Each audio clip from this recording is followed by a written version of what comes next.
I was rereading my notes as I was welcomed to the stage. I took a deep breath and opened the door. I heard soft applause as I walked to the podium in the center of the stage. I slowly turned toward the crowd as the light hit me straight on.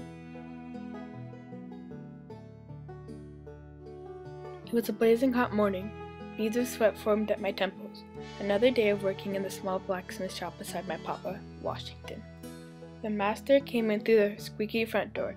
I gave him a look of disgust, not caring if he whipped me, knowing that soon I will be free from him, from this horrible place. Papa sent me to the back so they could talk. I walked outside and looked around. I saw my Ma Abel out in the fields, picking cotton, wearing her faded blue bandana. She deserves a better life than this.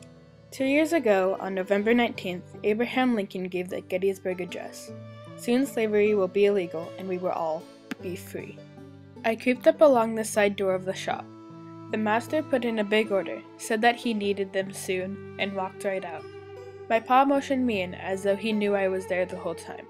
I opened the back door and stepped onto the old creaky floorboards. I told him he could come with me, be free, but it's like he doesn't want to leave, or see what it looks like outside of this plantation. Once night hit, it was time to leave, forever if possible. I sat in a weakly lit room, putting a lightweight bag together. I looked at myself in the small mirror on the wall. I didn't recognize myself. I looked much older than 17 and was a lot taller than most men. I was wearing a faded blue linen shirt with pantaloons. Once I was done packing, I said goodbye to my mom and pa, then headed out. I went out the back door and took one last look at the small sleeping quarters. The last thing I saw before I began my journey was my ma weeping in the window. I turned around and ran like never before. I stopped to take a breath because I was played out. That's when I noticed something glowing in the thick of the woods. I went behind the nearest tree with a thick trunk and poked my head out to get a better look. Soon I noticed that the figure had a weapon, a slave catcher. I carefully moved out of sight, making sure not to step on any old branches. I waited until the man passed. I didn't want to risk losing the trail and getting lost in these woods. As soon as the lantern was out of sight, I found a full-bodied tree and climbed it. Making my way up, I was starting to get drowsy. I decided to sleep and regain my energy. As I was drifting away, I thought back to when I left the quarters, and how sad my ma was. I hit the ground, causing my body to shudder. I stood up and rubbed my head. Then I heard rushing water. The river was so close, how did I not notice it? I climbed up the tree and grabbed my bag. When I got down, I carefully traveled in the shadows of the trees. I made my way to the river and met the first member of the Underground Railroad. There was a man leaning against an old wooden boat. The man was tall and surprisingly African American. I walked up to the man who called himself James and shook his hand. We got in his boat and traveled across the river in complete silence. When we got out of his boat, I followed him through the trees. We walked up to the first house. A lantern hung on a post showing that slaves were welcomed. We crept around to the back entrance, and James did a particular knock, indicating that a slave was here. The first woman he met was Belle. She was older than he expected and was very short. She looked around and opened the door fully. We walked into the old house. It had worn-down carpets that looked like they had never been cleaned before. Belle told me of the Freedmen's Bureau. She said that it provided food, clothing, and health care to freemen. Soon I will be one of them. Belle led me to a hidden room in the darkest part of the house.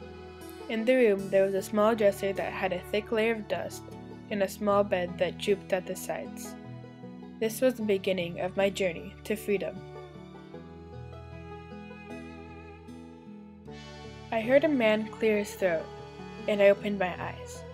I looked out to the crowd and saw that most of them were in tears.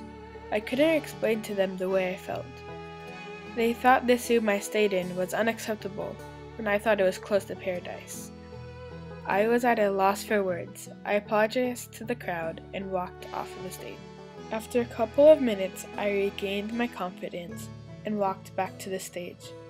Loud applause came from the crowd when they saw me at the podium once again. When the applause turned into silence, I sighed and continued with my story. As we planned the next leg of our journey, we received the news we had all been waiting for. What a joyous day it was. freedom had finally come. On December 6, 1865, the 13th Amendment finally passed and made slavery illegal. Ma, Pa, and all my siblings are free. I am free. At the end of this day, I will be in the North, where people of my color are accepted, and not just by law. The crowd overwhelmed me with applause and cheering. I walked off the stage to meet some of the guests. I was thanked many times for my inspirational story and for helping them understand what it was like being a slave. As more and more people left the building, I was escorted onto a train. I sat on the train and was reading my book when suddenly I heard a loud bang, smelled gunpowder, and felt a great pain in my head. A man in a white hood with a red cross on it looked down at me. I thought of my ma singing a freedom song and my pa working his own land, and I smiled briefly as things started to fade to black. Free at last.